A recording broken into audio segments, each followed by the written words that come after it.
Hare Nama, Hare Nama eva kevalam, Kalo nasteva, nasteva, nasteva gatiranyata.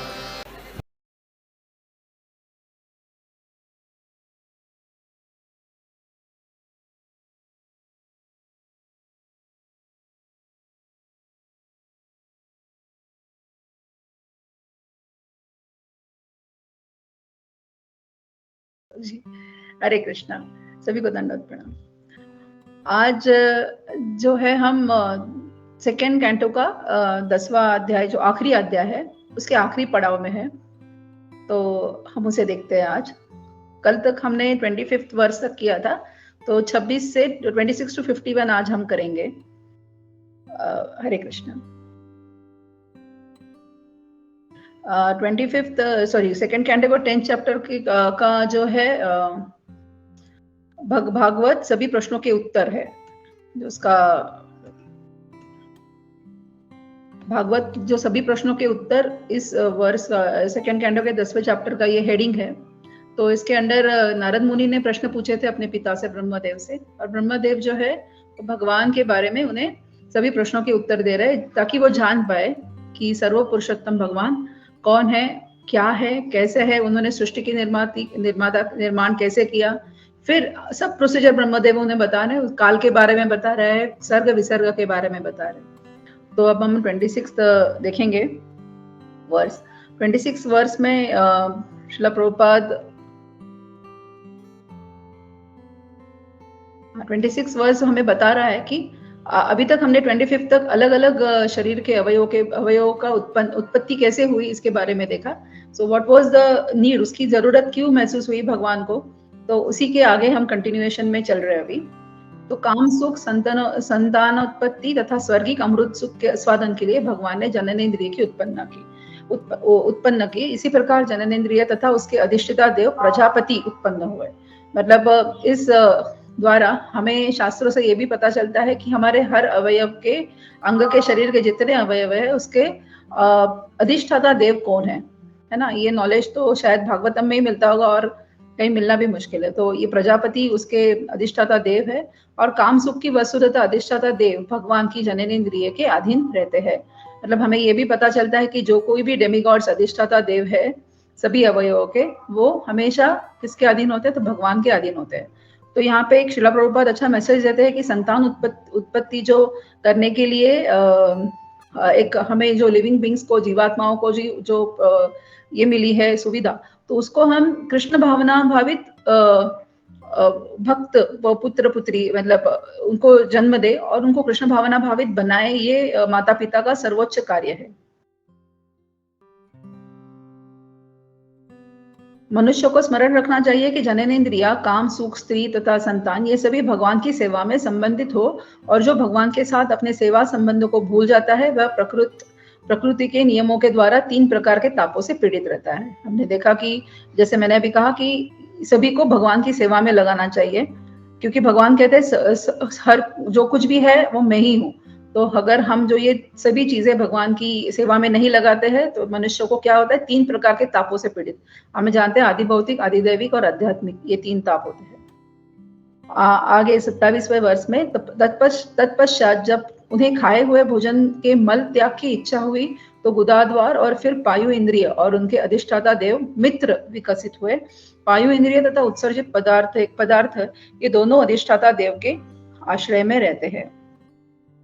Again वही है कि देव के आश्रय में ही अधिष्ठाता देव जो है वो दोनों भी भगवान के आश्रय में रहते हैं। और श्रील प्रभुपाद एक ही 2 ही लाइन में उसका परपट में लिखते हैं कि जहां मल त्याग करते हुए मल पर भी नियंत्रण होता हो, वह जीवात्मा अपने को स्वतंत्र होने का दावा कैसे कर सकता है।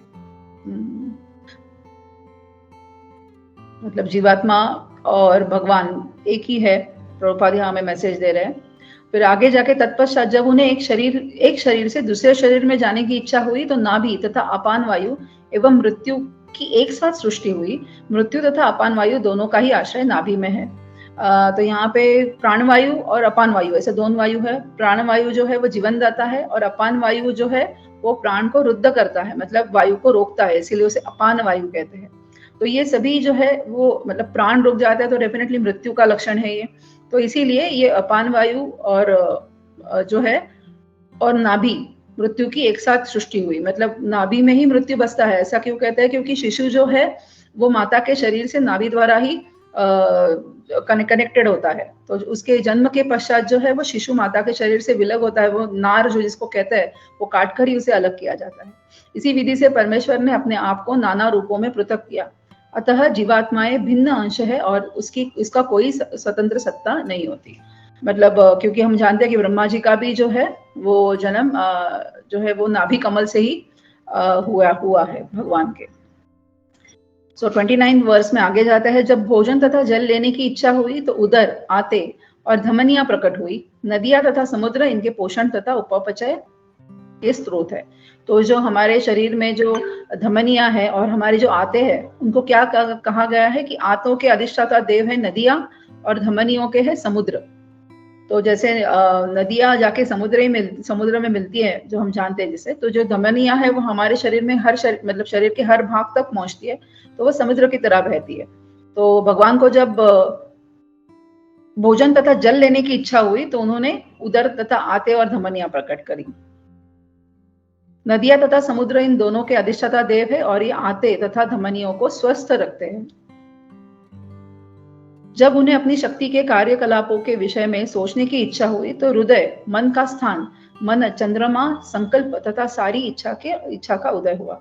और जब उन्हें भगवान ने चाहा कि मैं अपने खुद के ही सब शक्ति के कार्यकलाप के विषय में सोचूं, तो उन्होंने क्या किया? हृदय, यहाँ पे ब्रैकेट में लिखा है मन का स्थान, मतलब मन कहाँ है? हृदय का, हम आता है ना ये क्वेश्चन कि मन कहाँ है, तो वो है हृदय के आसपास ही मन होता है। चंद्रमा, संकल्प तथा सारी इच्छा का उदय हुआ। प्रत्येक जीव का हृदय पूर्ण पुरुषोत्तम भगवान के अंश रूप परमात्मा का निवास स्थान है। हम सब जानते हैं कि परमात्मा सूक्ष्म रूप में हर एक जीव में रहते हैं, तो वही हृदय उनका जो है वो स्थान है। अतः जीवात्मा के भौतिक मन तभी उत्पन्न होता है जब परमात्मा हृदय में बसता है। अगर वहां पे परमात्मा नहीं है तो भौतिक मन उत्पन्न ही नहीं होगा। इसीलिए जीवात्मा का भौतिक जो मन है वो तभी उत्पन्न होता है जब परमात्मा हृदय में बसते हैं, ऐसे श्रीला प्रभुपाद अपने परपट में कह रहे हैं। इसके बाद मन इसका अधिष्ठाता देव, मन के अधिष्ठाता देव कौन है? चंद्रमा। और फिर मन के कार्य, मतलब कि मन के कार्य क्या क्या है? सोचना, अनुभव करना, इच्छा करना उत्पन्न होते हैं। मन के कार्य हृदय में प्रकट हुए बिना प्रारंभ नहीं हो सकते, और हृदय तभी प्रकट होता है जब भगवान भौतिक सृष्टि के कार्यकलाप देखने की इच्छा करते हैं। ये पूरा उन्होंने सर्कल बताया है कि मन कब होता है? जब भगवान खुद भौतिक सृष्टि के कार्यकलाप देखने की इच्छा करते हैं, तब हृदय प्रकट होता है, और हृदय के साथ मन प्रकट होता है, और ताकि जब भगवान चाहते हैं कि मैं अपना खुद का ही कार्यकलाप देखूं, इसलिए। फिर 31वें अध्याय में हम समझते हैं कि त्वचा, चर्म, मांस, रक्त, मेदा, मज्जा तथा अस्थि, शरीर के ये 7 तत्व पृथ्वी, जल तथा अग्नि से बने हैं, जबकि प्राण की उत्पत्ति आकाश, जल तथा वायु से हुई है। संपूर्ण भौतिक जगत की रचना प्रमुखता पृथ्वी, हम 5 एलिमेंट सभी जानते हैं, तो उसमें से पृथ्वी, जल, अग्नि से क्या बनता है? भौतिक जगत बनता है। और प्राण की जो रचना है उसमें क्या आता है? आकाश, वायु तथा जल। मतलब हम देखें भौतिक जगत और प्राण, उन दोनों में जल कॉमन है ना। यहाँ पे आकाश, वायु, जल है प्राण की रचना में, और भौतिक जगत में पृथ्वी, जल और अग्नि है। तो वहां पे यहाँ कहते हैं जल तथा वायु से प्राण की उत्पत्ति हुई, मतलब प्राण की रचना के लिए आकाश, वायु और जल, ये 3 चीजें उपयोग में आई है। स्थूल शरीर को ठीक से बनाए रखने के लिए पृथ्वी से उत्पन्न अन्न तथा शाक के साथ ही शुद्ध जल तथा ऊष्मा लाभप्रद है।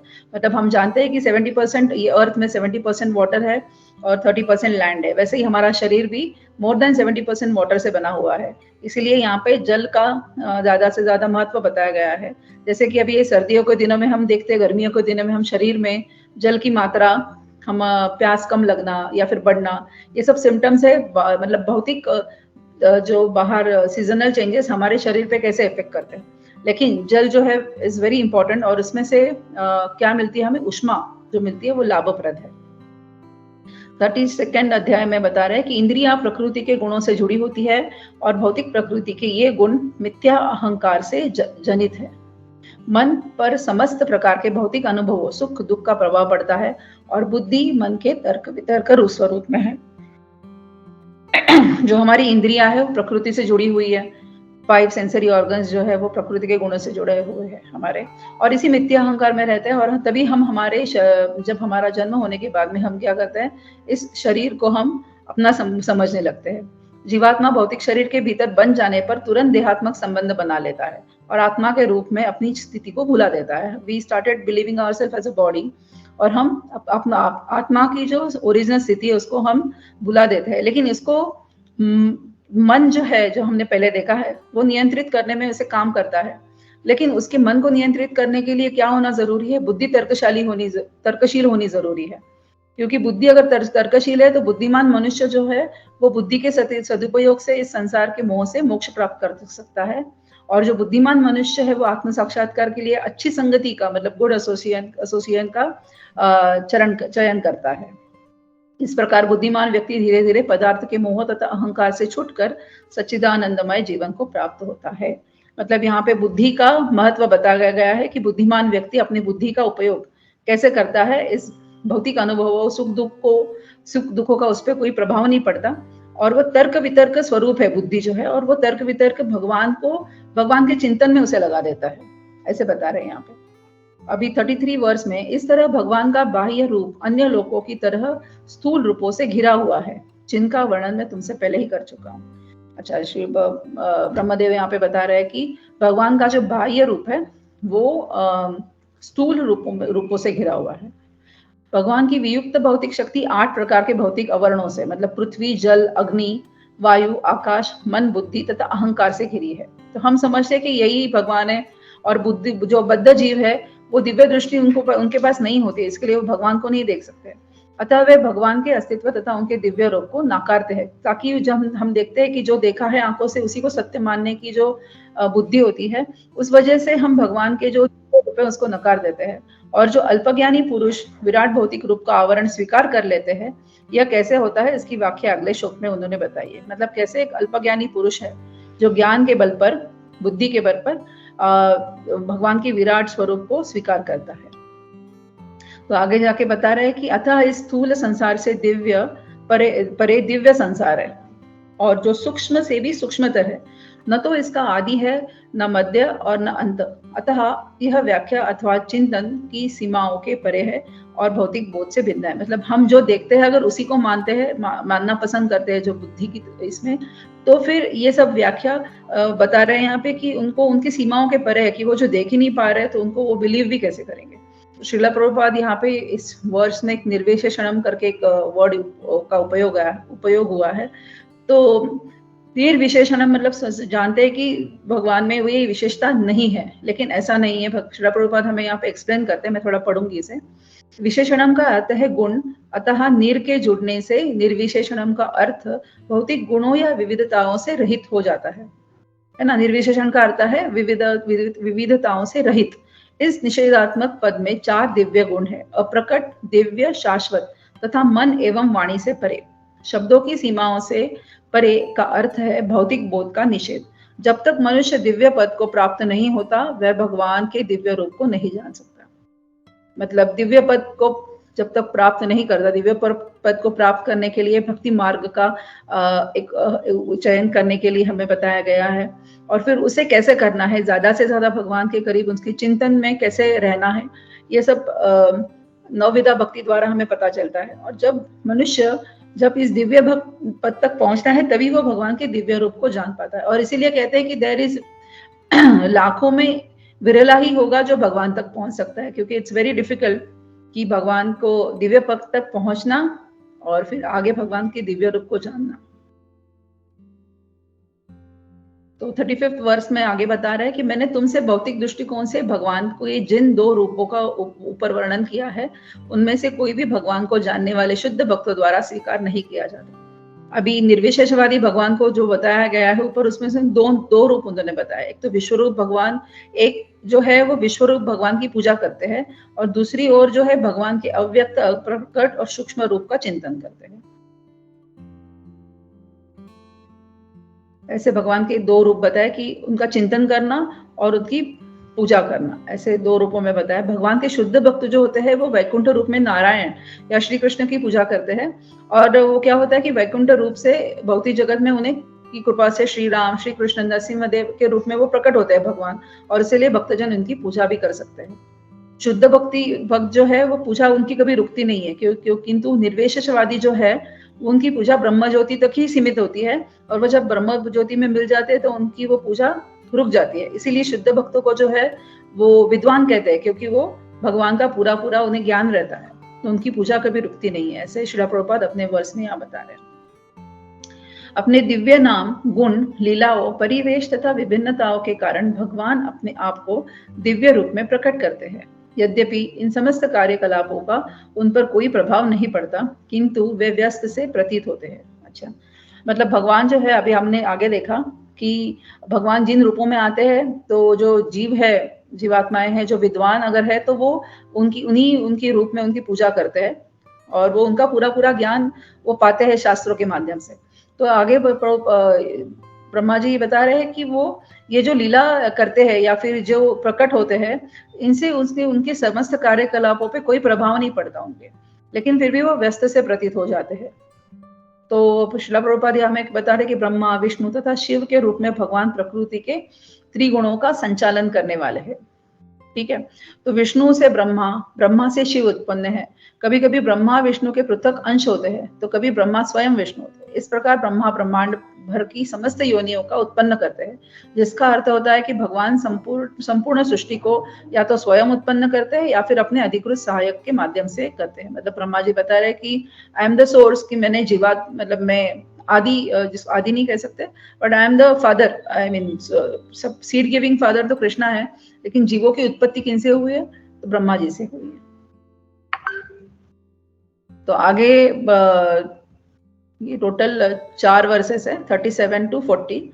तो उसमें बताते हैं कि मुझसे यह जान लो कि सभी जीवात्माएं अपने विपत कर्मों के अनुसार परमेश्वर द्वारा उत्पन्न किए जाते हैं। मतलब जीव को जो जन्म मिलता है वो अपनी विपत कर्म, मतलब पास्ट जो उन्होंने कर्म किए हैं उसके आधार पर उनको जन्म मिलता है।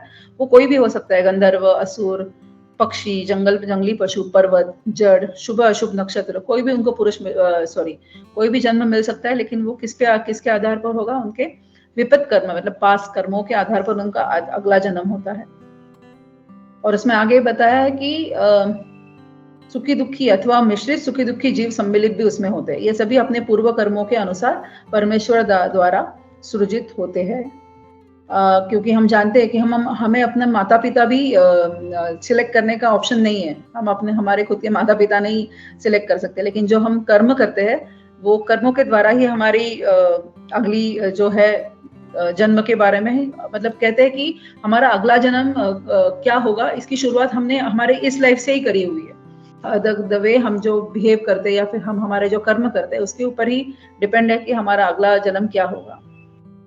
सो मनुष्य को चाहिए कि वह बंदी जीवन से मुक्ति होने और भगवान के धाम जाने का प्रयास करे, ना कि अगला जन्म ले। तो समस्त प्रकार के जीवों के लिए यही असली गंतव्य है, क्योंकि दिस इज अ लूप। हम सब भगवान से आए हैं और भगवान के धाम ही वापस जाने की प्रयास कर रहे हैं, लेकिन हर एक की अपनी अपनी जर्नी है, किसी की फास्ट है, किसी की स्लो है। तो यहाँ पे प्रभुपाद उसी पे एम्फसाइज कर रहे हैं कि जीवन का हमारा असली कर्तव्य क्या होना चाहिए, कि हम भगवत धाम वापस जाए। मतलब जन्म कोई भी मिले, लेकिन बीइंग ह्यूमन लाइफ जब हमें मिला है, हमें ये चित्त शुद्धि के लिए अच्छा मौका एक भगवान ने दिया है, और भगवत धाम लौटने का एक अच्छा सोर्स हमें दिया है इस मनुष्य देह के द्वारा। तो इसलिए हमें देहात्म बुद्धि में नहीं फंसकर चित्त शुद्धि और आत्मा के ज्ञान की तरफ बढ़ना है। 41st वर्स में बता रहा है कि प्रकृति के विभिन्न गुण, 3 गुण है, सतोगुण, रजोगुण, तमोगुण के अनुसार विभिन्न प्रकार के प्राणी होते हैं, जो देवता, मनुष्य तथा नारकीय जीव कहलाते हैं। 3 भागों में उन्हें डिवाइड किया है। जो देवता है सतोगुण, मनुष्य रजोगुण, और नारकीय जीव जो है तमोगुण। हे राजन, यही नहीं, जब कोई एक गुण अन्य 2 गुणों से मिलता है तो वह 3 में विभक्त होता है, और इस प्रकार प्रत्येक प्राणी अन्य गुणों से प्रभावित होता है और उसकी आदतों को अर्जित कर लेता है। मतलब हम हमारे पिछले कर्म को लेकर ही आते हैं अगले जन्म में, और उस जन्म में आने के बाद जो 3 गुण है प्रकृति के, उसका प्रभाव हम पर आता है, और उस प्रभाव की वजह से हमारी आदतें जो है वो उससे फिक्स हो जाती है। इसमें श्रील प्रभुपाद कहते हैं कि मनुष्य को चाहिए कि महापुरुष की संगति द्वारा अपने को ऊपर उठाए और जीवन सिद्धि का यही मार्ग है। मतलब श्रील प्रभुपाद स्ट्रेट फॉरवर्ड एक ही बता रहे कि कोई भी जन्म मिले या फिर कोई भी 3 गुणों का प्रभाव हम पर मिश्रित हो या फिर अलग अलग प्रकार से हो, जो कुछ भी हो, लेकिन हमें एक ही करना है कि हमें अच्छा एसोसिएशन में रहना है और अपने आप को ऊपर उठाते हुए जीवन की सिद्धि जो है भगवत धाम वापस जाने की, उसे पाने का प्रयास हमें करना है। अभी 42nd वर्ष में वे भगवान ब्रह्मांड के में सबके पालक रूप में सृष्टि की स्थापना करके विभिन्न अवतारों में प्रकट होते हैं और मनुष्यों, अमानवों तथा देवताओं में से समस्त बद्ध जीवों का उद्धार करते हैं। जब सृष्टि की स्थापना हुई तो हम यहाँ पे समझते हैं कि पूर्ण पुरुषोत्तम जब भगवान हैं, जीवों के विभिन्न समाजों में उनकी माया से चंगुल से उबारने के हेतु अवतरित होते हैं, है ना। परित्राणाय साधुनाम विनाशाय चतुष्कृताम। तो जो ये मानव समाज तक ही सीमित नहीं रहता, लेकिन वो मछली और फिर अन्य जीवों में या फिर अन्य जड़ में वगैरह भी उनका वास करते हैं वो, किंतु अल्पज्ञानी पुरुष भगवान को न जानने के कारण उनका उपहास करते हैं। इस तरह जो ईश्वर के दिव्य विज्ञान को नहीं जानता, वह मुश्किल से समझ पाता है कि भगवान विष्णु किस प्रकार जीवों के प्रत्येक समाज में समान रूप से प्रकट हो सकते हैं। मतलब प्रकट होना वो है ही है, लेकिन यहाँ पे इस वर्ष में प्रभुपाद ने कुपमंडूक का एक एग्जांपल दिया हुआ है कि कुपमंडूक जो है वो सोचता है कि मेरा यही इतना ही पानी है तो इतना ही मेरा इतना ही पानी होगा पूरे अर्थ पे, लेकिन जब वो समुद्र के बारे में सोचता है वो तो सोच भी नहीं पाता और वो इसीलिए उसको विशालता का पता भी नहीं चलता। लेकिन जब विशालता का पता भी चलता है तो उसकी बुद्धि में यही सोचता है कि समुद्र कूप से भी थोड़ा ही बड़ा है, मतलब उसे कुछ डिफरेंस उसमें पता ही नहीं चलता। तो ये उन्होंने एग्जाम्पल प्रभुपाद ने इस वर्ष के द्वारा हमें दिया है। तो 43rd वर्ष में जो है, तत्पश्चात युग के अंत में भगवान स्वयं संहार करता रुद्र रूप में संपूर्ण सृष्टि का उसी तरह संहार करेंगे जिस प्रकार वायु बादलों को हटा देती है। मतलब यहाँ तक ब्रह्मा जी हमें सृष्टि की भगवान के अन्य गुण और उनकी सृष्टि की निर्माता के बारे में बताया उन्होंने, और कैसे हर जीव में भगवान परमात्मा के रूप में होते ये बताया। अभी यहाँ आके बता रहे हैं कि इसके बाद जो है हर एक युग, मतलब युग के अंत में भगवान स्वयं संहार करता रुद्र रूप में संपूर्ण सृष्टि का संहार भी करते हैं।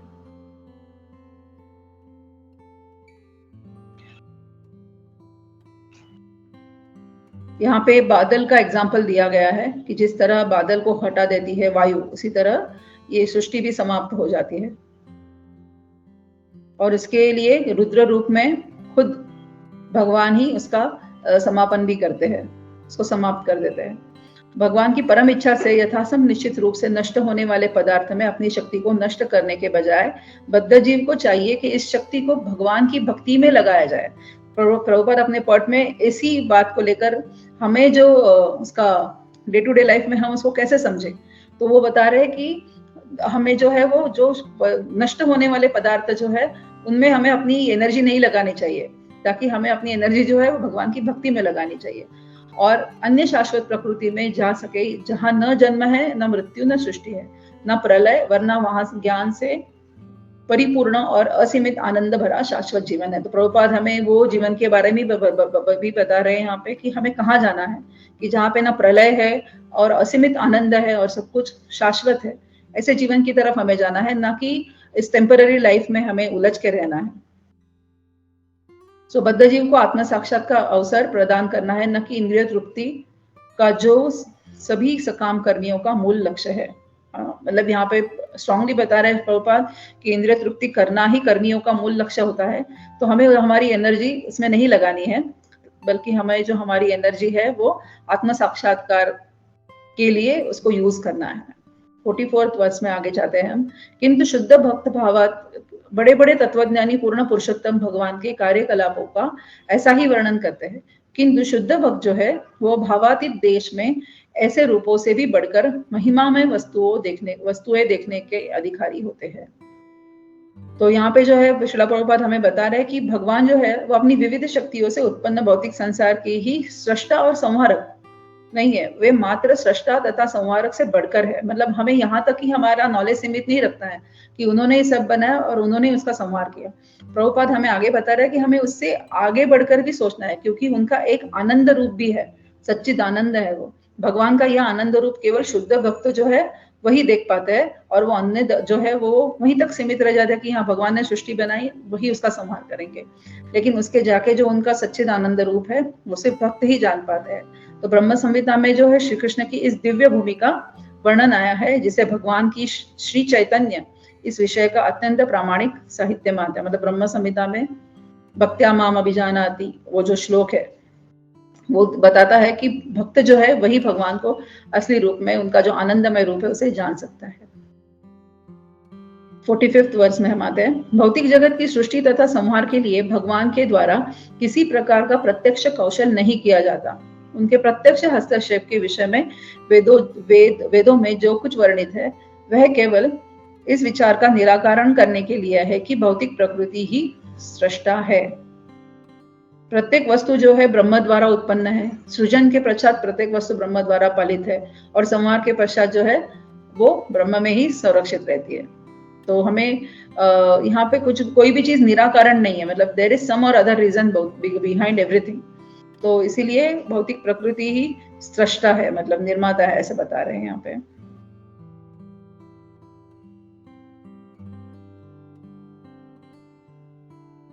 uh, 46th वर्ष में आगे आते हैं। यहाँ पर सारांश रूप में वर्णित सृष्टि तथा संहार का यह प्रक्रम ब्रह्मा के एक दिन कल्प के लिए विधि विधान स्वरूप है।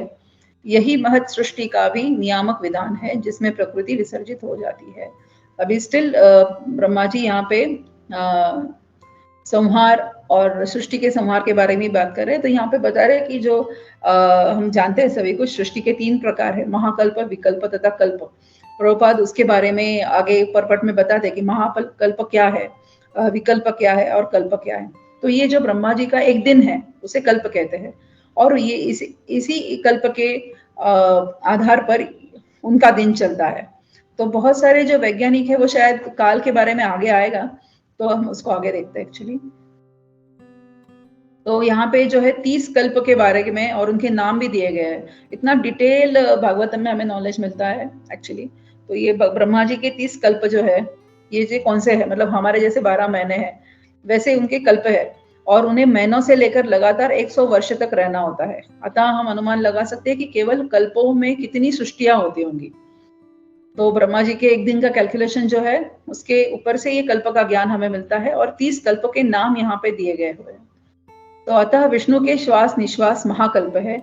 ये सब पूर्ण पुरुषोत्तम भगवान के ही कारण है, क्योंकि इनके अतिरिक्त सारी सृष्टिया का अन्य कोई स्वामी नहीं है। श्रील प्रभुपाद बहुत स्ट्रांगली कहते हैं कि भगवान पुरुषोत्तम पूर्ण पुरुषोत्तम भगवान ही इस सृष्टि के स्वामी है, और कोई इसका स्वामी नहीं है। इसे हमें एक हिडन मैसेज है कि हम खुद को ही स्वामी ना समझ बैठे कि आई एम द डूअर, ये गलत है।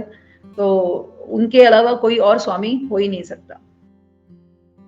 आगे 47th वर्ष में बता रहे हैं कि हे राजन, आगे चलकर मैं काल के स्थूल तथा सूक्ष्म रूपों की माप का उनके विशिष्ट लक्षणों सहित वर्णन करूंगा, किंतु इस समय मैं तुमसे पाद्म कल्प के विषय में कहना चाहता हूँ। तो आगे यहाँ पे काल के बारे में, मतलब समय के बारे में बात हो रही है। तो ब्रह्मा के कल्प जो है वर्तमान अवधि वराह कल्प, अभी जो उनका वर्तमान अवधि वराह कल्प, मतलब यहाँ पद्म कल्प का एक नाम आया है, तो वराह कल्प को ही पद्म कल्प भी कहते हैं। पद्म मतलब कमल का पुष्प, क्योंकि विष्णु के उदर से निकले हुए कमल से ही ब्रह्मा उत्पन्न हुए हैं। तो उस समय भगवान का जो वराह रूप आया था, इसीलिए उसे पद्म कल्प भी कहते हैं। 48 वर्ष में चलते हैं। आगे आते हैं शौनक उवाच, मतलब शौनक ऋषि अभी बता रहे हैं। सृष्टि के विषय में यह सब सुनने के बाद शौनक ऋषि ने सुत गोस्वामी से विदुर के विषय में पूछा, क्योंकि सुत गोस्वामी ने पहले ही उन्हें बता रखा था कि विदुर ने किस प्रकार अपने उन परिजनों को छोड़कर गृह त्याग किया था, जिनको छोड़ अपना बहुत दुष्कर होता है। अभी हम सोचेंगे अब तक ये सृष्टि के सिर्फ बात हो रही थी, उसका संहार और ये सब की बात हो रही थी, अचानक से विदुर के टॉपिक पे कैसे आए हम। तो ये जो है कि हमने अभी इतनी प्रभुपाद जानते हैं कि we should be balance between philosophy and the katha, जो लीला है भगवान की, और फिलोसॉफी, उसमें बैलेंस करना प्रभुपाद जानते हैं। तो इसीलिए वो यहाँ पे बता रहे हैं कि हम बहुत ज्यादा अगर फिलोसॉफी पढ़ते हैं तो it is also of no use, क्योंकि उसका आचरण भी होना जरूरी है। तो ये कथाओं के माध्यम से हम जानते हैं कि उसका आचरण डे टू डे लाइफ में हम कैसे करें। इसीलिए जैसे ही हम भक्ति में नए होते हैं तो हमें इसीलिए कहा जाता है कि मॉर्निंग में फिलोसॉफी अगर भागवतम पढ़ते हैं तो शाम को कृष्णा बुक पढ़े रात को सोने से पहले। तो we should be balance between philosophy and katha, मतलब लीला भगवान की।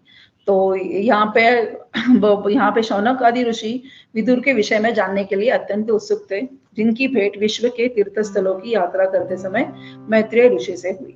तो आगे ये वाला चैप्टर डाइवर्ट हो रहा है अभी थर्ड कैंटो की तरफ धीरे धीरे। तो यहाँ पे विदुर की प्रश्न और उनकी कथा के बारे में हमें पता चलेगा। 49 वर्ष में और 50 वर्ष टुगेदर है। शौनक ऋषि ने कहा, आप हमें बताएं कि विदुर तथा मैत्रेय के बीच अध्यात्म पर चर्चा हुई। विदुर ने क्या पूछा और मैत्रेय ने उन्हें क्या उत्तर दिया। कृपा करके हमें यह भी बताएं कि विदुर ने अपने कुटुंबियों को क्यों छोड़ा था और वे पुनः घर क्यों लौट आए। तीर्थ स्थानों की यात्रा के समय उन्होंने जो कार्य किए उन्हें भी बतलाए। तो यहाँ पे आगे थर्ड कैंटो में बहुत ज्यादा विस्तार से क्या है कि विदुर जी कौन से तीर्थ स्थानों में गए, उनके नाम देकर सब कुछ डिटेल में बताया है थर्ड कैंटो में आगे। तो यहाँ पे वो पूछ रहे शौनक ऋषि, उनको बता रहे हैं कि सूत गोस्वामी से कि हमें आप ये सब डिटेल में बताए कि विदुर जी के साथ उनकी इच्छा, उनकी तीर्थ यात्रा, फिर वो कहाँ गए, से मिले तो उन्हें उनकी क्या चर्चा हुई, वो वापस क्यों लौटे। मतलब ये सब क्वेश्चन के जो जवाब है हमें थर्ड कैंटो में अब मिलेंगे।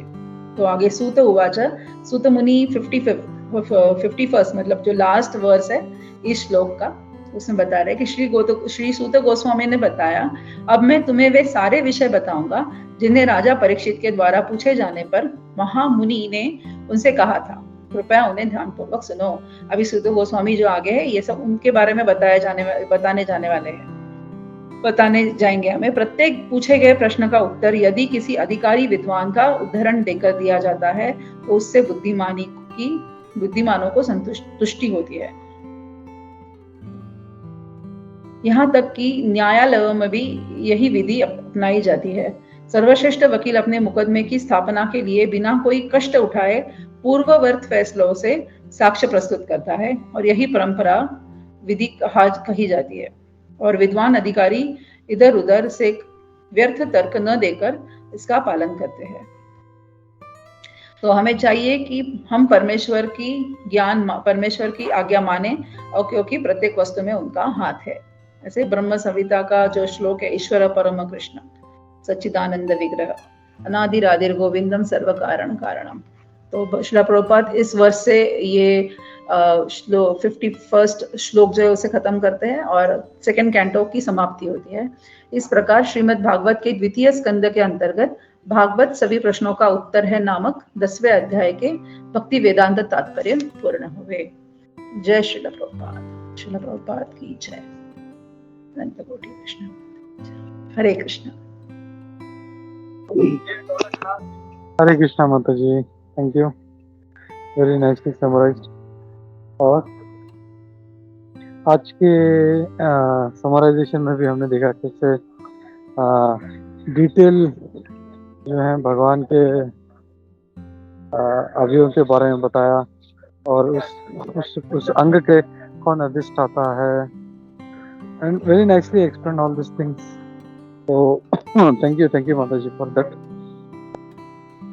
हरे कृष्णा। हरे कृष्णा माता जी, am I audible? Yes, माता जी? Yes, Prabhu, yes. माता जी, thank you for the wonderful session. ये सेकंड हाफ था 10th चैप्टर का, बहुत अच्छा था। उसमें आपने बहुत अच्छी तरीके से समझाया कि मतलब भागवतम में भी बहुत अच्छे तरीके से कि भगवान सिर्फ he is not only a creator and a destroyer, he is much more than that. और ये बहुत सुंदर था। और वहाँ पे लिखा था कि यहाँ पे मतलब सिर्फ भौतिक तत्वों से भी परे भगवान है, और वो बहुत सुंदर एक्सप्लेनेशन था। माता जी, मेरा एक डाउट था कि हम अभी देख रहे हैं कि मतलब पूरा भागवतम में कॉन्वर्सेशन बेस्ड है कि कॉन्वर्सेशन चल रहा है। अभी हम देख रहे कि अभी पहले सुखदेव गोस्वामी एंड परीक्षित महाराज के बीच में चल रहा था। फिर वो कॉन्वर्जेशन शिफ्ट होके हम देखते हैं कि थीम रहता है, पहले सुखदेव गोस्वामी, परीक्षित महाराज, फिर सूत गोस्वामी एंड शौनक ऋषि। तो मेरे को वो जानना था कि जो अभी विदुर की बात चल रही थी, तो वो शौनक ऋषि एंड सूत गोस्वामी के बीच में चल रहा था, तो वो सुखदेव गोस्वामी के टाइम पे भी उधर हुआ था विदुर जी का के बारे में ऐसा जानना। Yes, yes, Govind Charan Prabhu, yes. Okay. Hare Krishna. ये विश्वम्भर प्रभु जी, जो हमें परपट में दिखाई देता है या फिर जो हम पढ़ते हैं, तो उससे तो यही पता चलता है हमें कि yes, this has happened during that time. उसके पहले ही उनको शायद पता था उनके बारे में, और उनकी चर्चा भी हो रही है, क्योंकि ऐसे विद्वानों के या फिर एग्जाम्पल से ही हम जैसे जो सर्वसाधारण जीव समझ पाते हैं कि कैसे उन्होंने तीर्थ क्षेत्र जाना, मतलब ना कि सिर्फ अभी हमने देखा कि उन्होंने पूछा है कि तीर्थ क्षेत्र गए तो उन्होंने क्या किया। तो हम जब जाते हैं तीर्थ क्षेत्र, ऐसे नहीं कि सिर्फ फोटो खींचे, मंदिर के फोटो खींचे या ग्रुप हमारे फोटो खींचे, नहीं, तो वहां जाके उनकी कथा जानना, उनके बारे में जानना, ये सब चीज हम कहाँ से सीखते हैं? हम जो हमारे आचार्यों से हम ये सीखते आते हैं। तो इसीलिए परंपरा होना, इसीलिए वो जरूरी है कि वो जानते हैं कि उन्हें वहां जाके क्या करना है। और हम जैसे जो सामान्य जीव है, वो उनकी लीला पढ़ के या फिर उनके बारे में पढ़ के ये समझते हैं कि तीर्थ क्षेत्र मतलब क्या है, वहां जाके हमें करना क्या है। तो ये अंडरस्टैंड होने के लिए ही ये सब चीजें डिस्कशन में आती है, और उनको सूत गोस्वामी और सुखदेव गोस्वामी की चर्चा के द्वारा हमें आगे उद्धव जी के बारे में पता चलेगा। लेकिन आपने जो पूछा, हाँ, शायद वो तभी हुआ होगा, तभी इसके बारे में वो डिस्कशन आया है। हरे कृष्ण।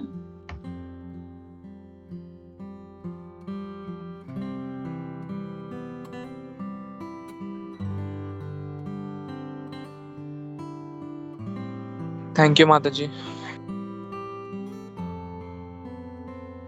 हरे कृष्णा माता जी, दंडवत प्रणाम। मेरा आवाज आ रहा है क्या माता जी? हाँ जी, दंडवत प्रणाम प्रभु जी। थैंक यू माता जी।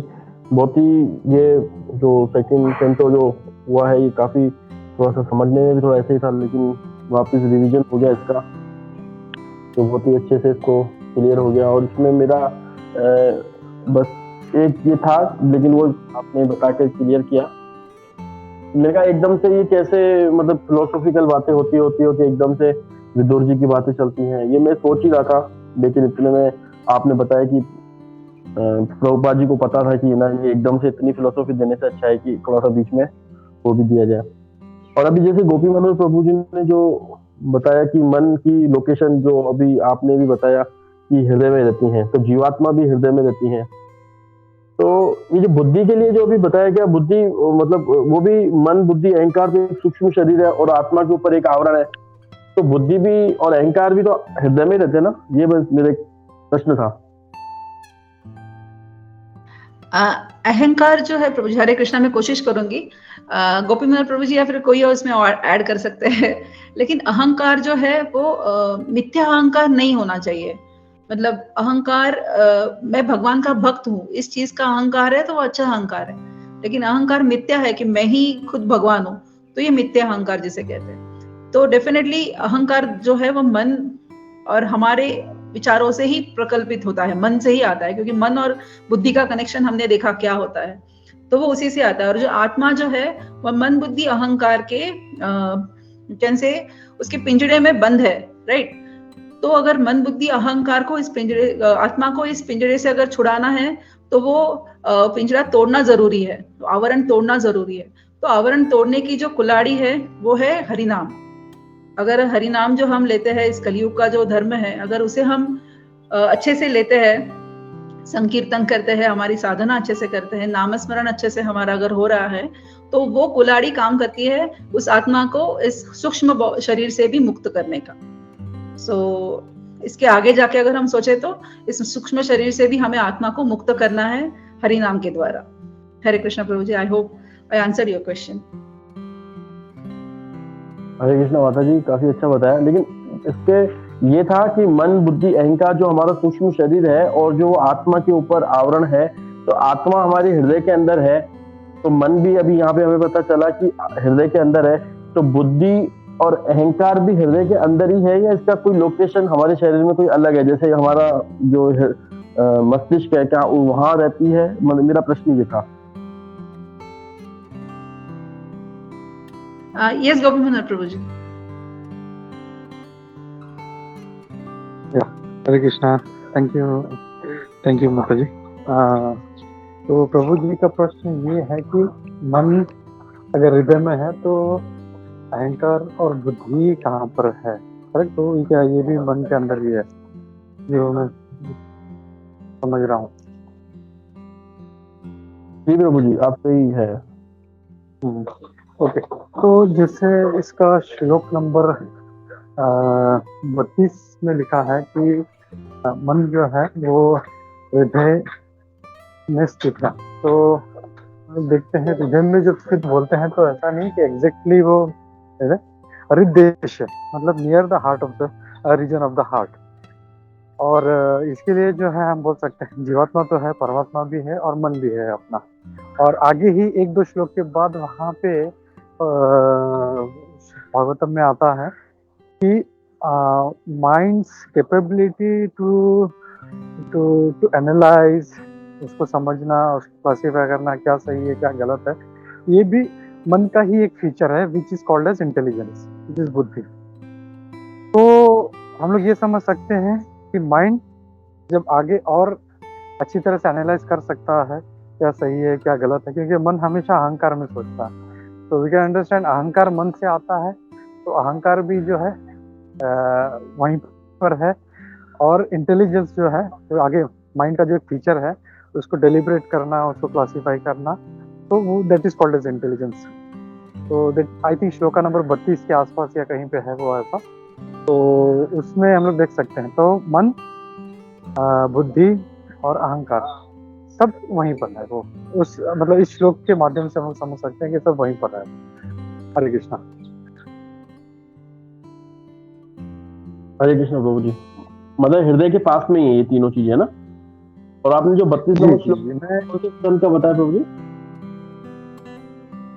इसी 10वें एक मिनट मैं अगर मुझे 1 मिनट दे, मैं खोलता हूँ भागवतम 2:10 32 के आसपास कहीं पर है वो। 1 मिनट, लेट हो रहा होगा। हाँ मिल गया, 1 मिनट रुक जाओ, मैं शेयर करता हूँ। Give me 1 minute.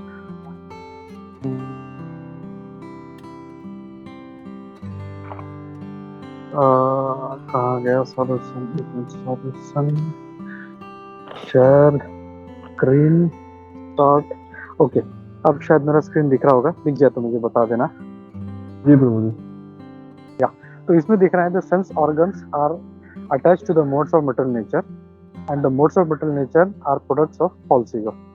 तो यहाँ पे आगे लिखते हैं the mind is subjected to all kind of material experiences, happiness and distress, and the intelligence is the feature of mind's deliberation.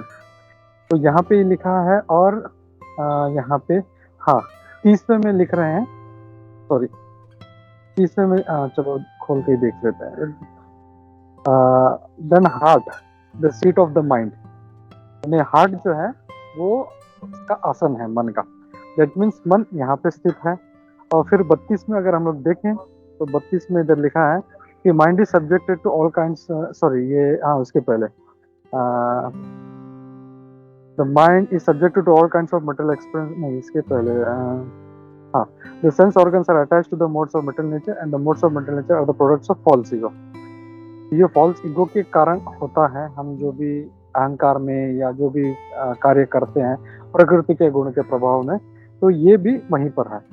और फिर आगे इसमें सुखदेव गोस्वामी जी कहते हैं the mind is subjected to all kinds of material experiences, happiness and distress, and आगे कहते हैं intelligence is the feature of mind's deliberation, यानी बुद्धि जो है ये मन का ही आगे जो मन की क्षमता है अच्छा बुरे को समझना। इसके लिए हम लोग देखते हैं कुछ लोग जो हैं जिनका बुद्धि इतना विकसित नहीं, जो मन के बेसिस पे काम करते हैं, because they are in the क्या बोलते हैं ना प्रकृति के गुणों के प्रभाव में, तो वो डेलिब्रेट नहीं कर पाते। तो जो भी एक्शन जो भी मन में आया ले लेते हैं, मुझे शराब पीना है, मुझे ये खाना है, मुझे वो खाना है, तो they are not able to distinguish. लेकिन जब वो डिस्टिंग्विश करना शुरू कर देता है, अरे ये चीज गलत है, मुझे ये नहीं करना है, ये चीज सही है, तो ये जो उसका जो ये क्षमता है, ये लिखा है intelligence is the features of mind deliberation, इसी को फिर बुद्धि कहा गया। तो ऐसा नहीं है कि बुद्धि कुछ अलग चीज है, माइंड जब प्रगत हो जाता है उसको एनालाइज करना शुरू कर देता है, and that's why we see there is a difference. मतलब कोई कोई जो भक्त है वो इंटेलिजेंस से काम करता है, कोई जो है भक्त नहीं, कोई भी व्यक्ति है वो अपने मन से काम करता है। I hope I was able to answer your question. Hare Krishna Prabhu ji. Hare Krishna Prabhu ji. इसमें मैं अभी ज्यादा समय नहीं लूंगा, लेकिन मैं अभी आपसे पूछूंगा भी नहीं। मैं कभी अभी आज ही मैं आपसे इसे व्हाट्सएप पे यहाँ से बात करूंगा, क्योंकि इसमें मेरा और भी डाउट है, लेकिन समय अभी इजाजत नहीं देता ज्यादा बात करने की, तो मैं आपसे फोन पर मैं बात करूंगा प्रभु जी ना। ठीक है श्योर प्रभु जी। और वो आपने प्रश्न डाला नहीं, इसके लिए फिर मुझे अभी याद आया, आपने जब पूछा कि आपका वो जो एक प्रश्न था, तो उसका भी मैं आंसर ग्रुप में दे दूंगा। जो 4 एक्स्ट्रा जो क्वालिटीज हैं वो क्या है, मैं ग्रुप में डाल देता हूँ वो भी, और बाद में आप जैसे भी कॉल पे या ऑडियो नोट्स पे जैसा भी भेजना है आप भेज सकते हैं प्रभु जी। हरे कृष्ण प्रभु। कुंजेश्वरी कुछ बोलना चाहिए। हरे कृष्ण। थैंक यू विष्णु प्रभु। हरे कृष्ण।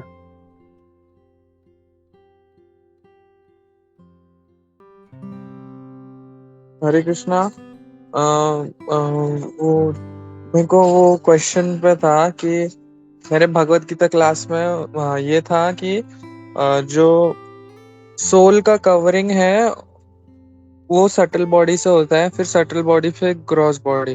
तो मतलब सोल अगर हार्ट में है तो जो सोल का कवरिंग है, जो सटल कवरिंग है, वो पहला फॉल्स ईगो होता है, फिर इंटेलिजेंस होता है, फिर माइंड होता है, और फिर ग्रॉस बॉडी होता है। तो मतलब जो सोल के सबसे पास में है वो सबसे ज्यादा सटल होगा। तो false ego is very subtle, that's why it's near. फिर जैसे जैसे बाहर बॉडी की तरफ बढ़ते जाता है वो ज्यादा ग्रोस होते रहता है, इसे सबसे ज्यादा अंदर सटल है और फिर बाहर बाहर ग्रोस होते रहता है। हरे कृष्णा। वैसा था।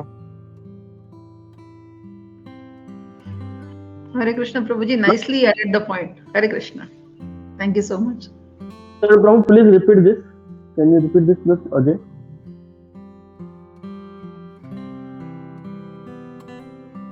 I didn't hear you. हाँ नहीं गोविंद प्रभु जी कह रहे हैं रिपीट करो जो तुमने अभी कहा। मैं इसका ऐसा मतलब फोटो भी भेज दूंगा, मेरे पास था भगवत गीता क्लास का, कि जैसे कि सबसे अंदर हमारे सबसे कोर में रहता है सोल, जो सोल रहता है, एंड विच इज क्वालिटेटिवली जो भगवान के समान रहता है, बट उस पे सटल बॉडी का कवरिंग रहता है। तो सटल बॉडी का पहला कवरिंग रहेगा उसका फॉल्स ईगो, फिर उसका फिर बाहर आता है ऐसा इंटेलिजेंस, फिर ऐसा माइंड। तो सबसे ज्यादा जो सटल चीज रहे, सटल मतलब जो माइंड, इंटेलिजेंस और ईगो में से जो सबसे ज्यादा सूक्ष्म है, मतलब जो सबसे ज्यादा सटल है वो सोल के एकदम पास में रहता है, इसीलिए फॉल्स ईगो सबसे पास में रहता है। और फिर जैसे जैसे सटल फिर वो ग्रोस होते रहता है, तो फिर अर्थ, फायर, वाटर, एयर, ईथर, तो भी पहले ईथर से होता है चालू, फिर एयर आएगा, फिर फायर आएगा, फिर वाटर आएगा, फिर अर्थ आएगा। तो ऐसा ग्रॉस एलिमेंट, फिर ऐसा कवरिंग होता है। हरे कृष्णा। थैंक यू प्रभु। पर इसमें पहले अहंकार, फिर बुद्धि, फिर मन, ऐसे ये लहर मानते इसमें है ना कि अहंकार, बुद्धि, फिर आत्मा, बराबर? और अहंकार, बुद्धि, फिर मन, राइट प्रभु जी?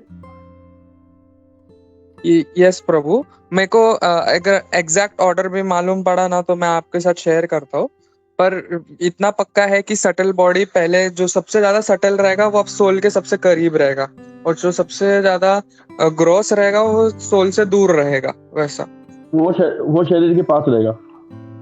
हाँ, वो शरीर जैसे जैसे हम जितना ज्यादा ग्रॉस होता रहेगा वो अपन हम सेंसरी ऑर्गन से देख पाएंगे, जैसे कि शरीर है, उसका आंख है, नाक है, वैसा जितना जितना ज्यादा सटल होता रहेगा उतना उतना हम अपने आंखों से नहीं देख पाएंगे। ओके, थैंक यू प्रभु, बहुत बहुत अच्छा बताया आपने, प्रचार में अच्छा लगा हमको करने में। हरे कृष्ण। सॉरी, मैं खाली इसमें और एक आधा मिनट लेता हूँ। और इससे हम लोग ये भी समझ सकते हैं कि हम लोग जानते हैं कि मन, बुद्धि और अहंकार आत्मा का सूक्ष्म कवरिंग है। ये सूक्ष्म शरीर कहा जाता है। और इससे ये भी समझ सकते हैं कि मन, बुद्धि और अहंकार ये आत्मा के पास में ही है, मतलब हृदय में ही है। कि ऐसा नहीं है कि हमारे ऊपर ब्रेन के पास में है बुद्धि और मन उसके साइड में, यहाँ पे टेम्पल्स के साइड में है, ऐसा नहीं। ये जैसे जो कवरिंग है, आत्मा का ही कवरिंग है। इसके लिए सारा जो है, चाहे मन हो, बुद्धि हो, अहंकार हो, ये सब उस हार्ट के रीजन में ही है। ये भी एक चीज हम लोग इससे, और एक चीज हम लोग आइडिया लगा सकते हैं। हरे कृष्णा, जस्ट ये ऐड करना था।